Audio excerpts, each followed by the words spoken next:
tayo. Yes.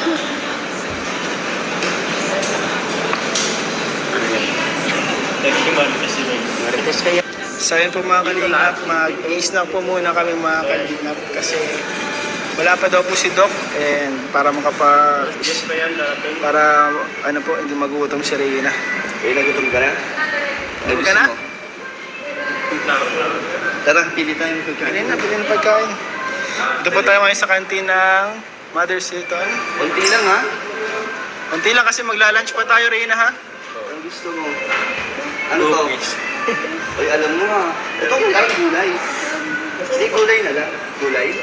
Gulay?